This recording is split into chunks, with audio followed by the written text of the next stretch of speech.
You also understand emergency pull-offs and how to get your kids together in a group and put them in a place of safety. But we want you to remember that just because that first place of safety is good, don't be afraid to move them. If you need to move those children where it's safer or out of the way of incoming ambulances and fire trucks. The other thing that we ask you is to help us by limiting the students' cell phone usage. What happens when you crash? What do the kids do? And then what happens? Parents. And then what happens? They all show up. So you have 50 kids on the bus, then you got 50 parents and 50 grandparents. And then can you let the kids go? No. No. So no. the parents don't like that. They want, for them. Yeah, you're responsible. The parents want their kids. You can't let them go. Plus all these vehicles, it causes a problem. If you were driving this bus, where do you end up? You're belted in your seat about, what, 4 or 5 feet off the ground. You're hanging there. So it's a challenge for you because now you've got pressure on that seatbelt. So to unbuckle can be a problem. If you use a seatbelt cutter, where are you going? Down. So you might have to hold on to something to not get hurt yourself.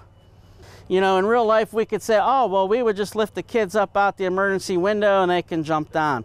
You're not going to ask middle school or elementary school kids to jump this far. They're not going to do it. To lift kids up and out that emergency window. So what we're doing now is you guys have an opportunity, it's totally voluntary, to walk through the bus and just walk through, take a look at the different perspective of how things would end up, the roof hatches, the windows, and these two gentlemen here will help you out. So this is the door. The driver's going to be falling here. Yeah, you're going to be suspended. Suspended up here. And either I can push this button, or we do carry cutters that will help the bus to cut the seatbelt. Yeah. Yep. And then all the kids are going to be here on the floor here. This is not the floor. This is the window. So you're going to have chaos. You're going to have children screaming, and all their book bags and everything is going to be on top of them. And the best way to do is try to get off, you know, help each of one of the students off through this is the roof latch. So this is kids falling from here on top of these kids. Kids are going to be crying. You just try to keep your head and try to keep them calm. The main thing is to try to keep the kids calm and try to have an older student guide the second. While you're in the front roof latch, you're going to try to have an older student help the smaller students off through the roof latch.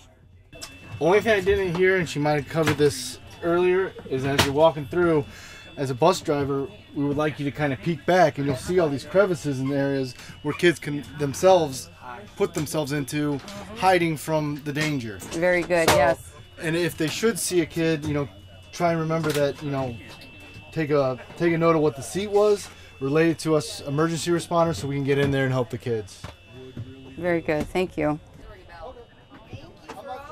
It is very crucial because we sometimes never, you know, hopefully we will never have this opportunity to do this. And to have this kind of experience is very helpful. Just the knowledge of, you know, really this is what it's going to look like in case our buses do tip over. Children, all they know is fear. You know, something has happened and they're scared to death, and they look to the bus driver for support and security. And to have this here is phenomenal. It's a great experience.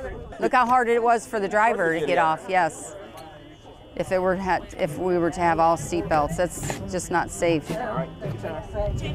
What do you guys think of this? Okay. I mean, it's just a different perspective, guys. That's wonderful. Hey. Yeah. Most buses don't. I mean, that's a great step off right there, and that's a safety feature on the bus regularly. So it's also a safety feature when there's an accident. It's fantastic. Take your time. Take your time. It's absolutely crucial, yes. All right. Thank you so much. Now, guys, I'm going to show you the underside of the bus so you can talk about the pre-trip from that perspective, because how many times you get to see the underneath of the bus on the side.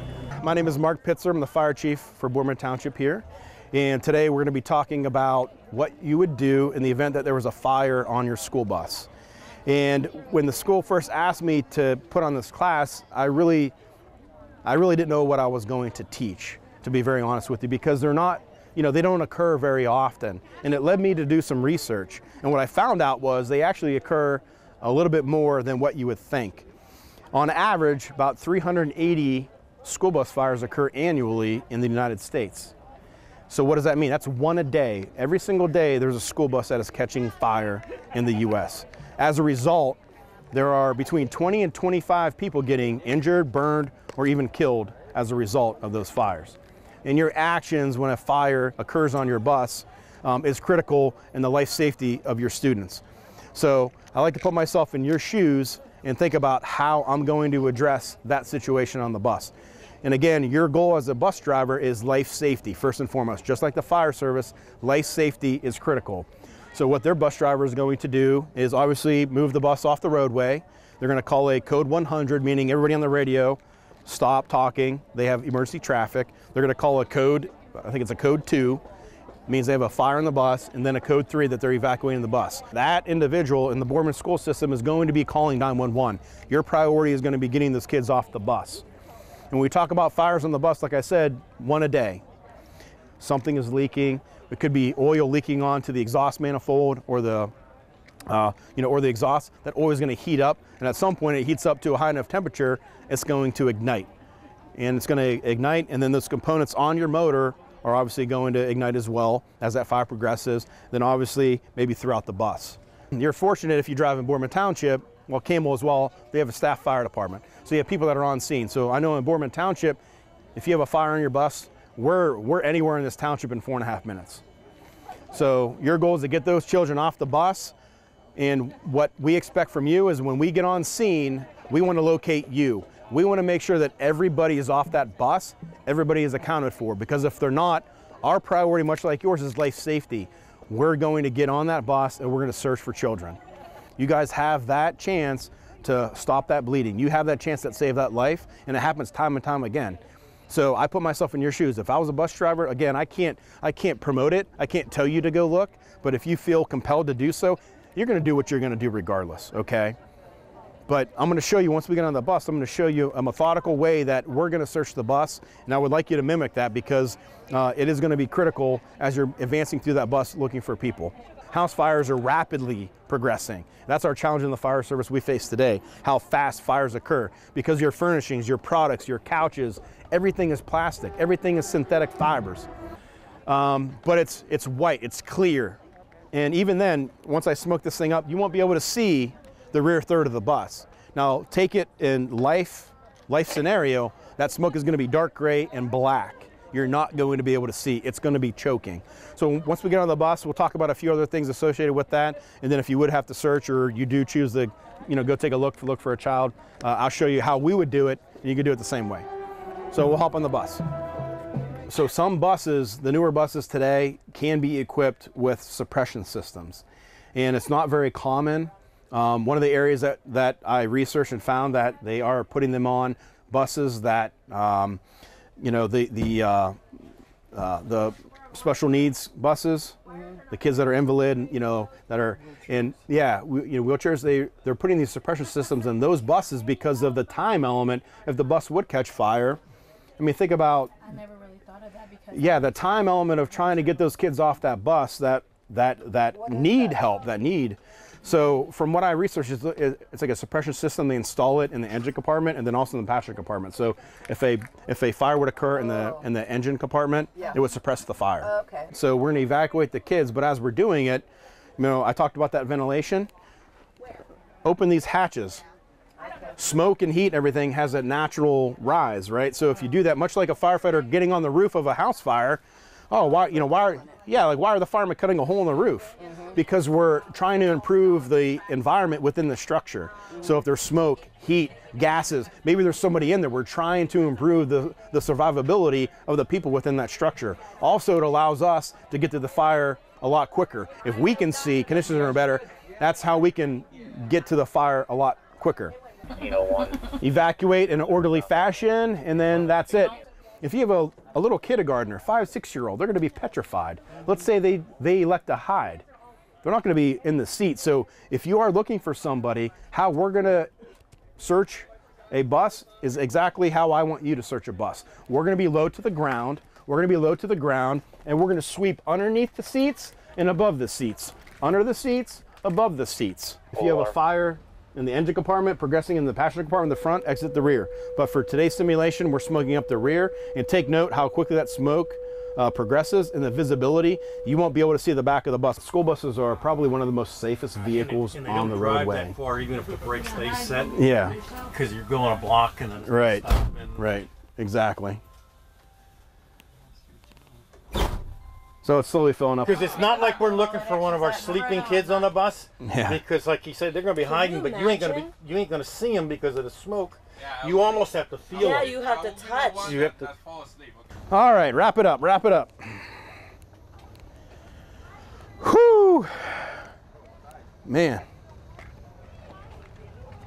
So we feed bus drivers the information on how to handle safety situations. They build that memory bank, and the best way to do that is through training. So if we can give them tools that can equip them with the knowledge to be able to combat an incident, whatever it is, on that school bus, they're going to be able to think a little bit more clearly and get the job done for the safety of those kids. And when we could do things like this and simulate it, it brings a different perspective to the bus driver. You know, when they don't realize that smoke, they're not going to have any visibility. They're not going to be able to see the back of the bus. That brings a different dynamic, and they start to think a little bit differently and methodically on how they're going to address that situation. Those children with special needs or have autism, or, you know, they get comfortable with the people that they're surrounded with. So if we can minimize that stress on this, then they're also going to be able to listen to those folks a little bit better than maybe some random stranger firefighter trying to give them guidance. So we're going to rely heavily on those folks, especially in those situations, because they're definitely going to aid in, you know, getting those, you know, those folks to safety. I'm Jennifer Durno. I'm the Director of Transportation with the Trumbull County Board of DD Fairhaven program. And I think it's very important for all of us to be here today to get a real practical application of some of our training techniques that we learn throughout the year through our safety meetings with our drivers and our bus aides. But today afforded us an opportunity to see a real life bus being smoked. So when we're evacuating a bus, we understand what we're going to encounter if that should ever happen. We were able to see a bus that was flipped over on its side, so we understand now how we're going to have to work an evacuation in case that should ever need to happen, and what hazards we may encounter doing that. The classroom setting was fantastic. We learned about how to deal with different de-escalation techniques on buses, which I think is very important, especially for our program, where we may deal with some behaviors or escalations that we encounter, but also important for some of the other districts in the area that have some integrated special ed and regular ed students on the bus. So this was a really great, fantastic opportunity. Thanks to Boardman Schools for allowing us to be here today. It was wonderful. I think knowing now the drivers knowing now what they're going to see and what they're going to encounter, it allows us as the leadership and the directors to specify our training. This is what you're going to encounter. Now let's find out how to react to the students, what they're going to see. Let's make sure that they're comfortable. Let's change our training to fit the scenario rather than reading it out of a book. So I think this is really going to be helpful to our students.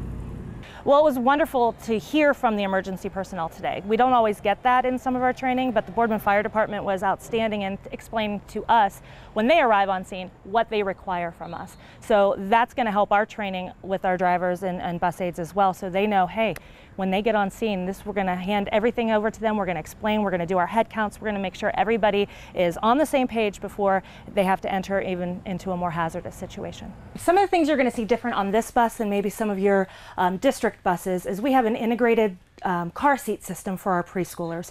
You'll see in some of these seats, there's an actual car seat that is built right into our bus seat. It's a typical 5-point harness system like you would find in any car seat in a car.